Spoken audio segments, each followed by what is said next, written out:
Well, things got a little, shall we say, uncomfortable during a news conference by Senate Republicans on Monday. Senators were being asked about the indictments, and one lawmaker apparently decided he'd had enough. Take a look. And that really isn't our job. That's not our wheelhouse. That's the special. No, if you'll give me Inside that circle highlighted there, you could just make out the back of Senator Chuck Grassley's head as he slipped between the flags and out of the room. And it wasn't the most inconspicuous of exits. Grassley heads that committee that's investigating alleged Russian meddling in the U.S. election. Well, Senator Grassley isn't the only one trying to avoid this story. Conservative media and the White House are spending a good deal of time talking about Hillary Clinton and what they call her Uranium One scandal. But is it a scandal or just smoke and mirrors? Brian Steler is here to sort it all out. Brian, Republicans certainly trying to do their best to distract from this fallout, and some of the right-wing media are eating it up. Yes, indeed. It's really a thick layer of fog that's been created by President Trump and his White House and his allies in the media. When I say Russia, they say Hillary. Russia, Hillary. That's really the strategy here. It's to distract and change the subject from President Trump and what his campaign did with ties to Russia, and move the conversation along to Hillary Clinton instead. It's at the point where sometimes watching Fox News here in the United States, you start to think it's actually President Clinton in charge, not President Trump. That's how much they focus on Clinton. In politics anymore. But moving along to Facebook ads. We've heard that Russian-linked Facebook ads reached 126 million Americans during the presidential election campaign. It's absolutely mind-blowing.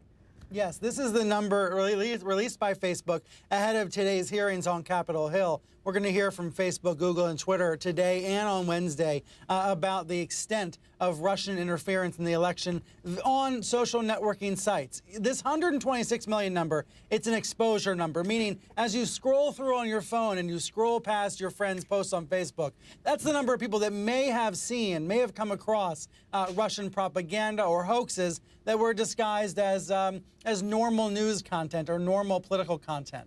Facebook's not saying everybody who saw these ads or articles actually read them and was influenced by them, but it does speak to the extent of this campaign to interfere in the election last year.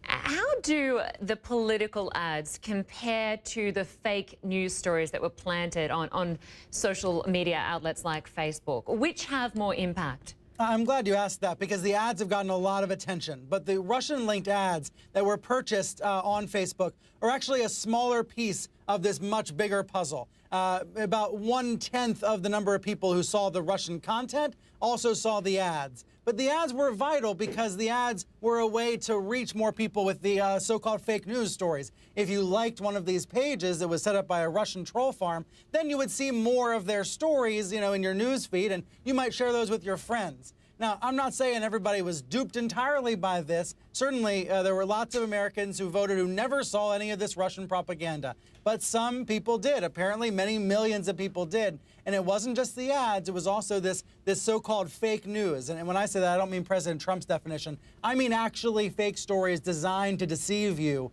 That was a big problem during the election. And some of it was from Americans who were making up stories just to make a quick buck through advertising. But there was this more insidious form of fake news created by Russian troll farms as well.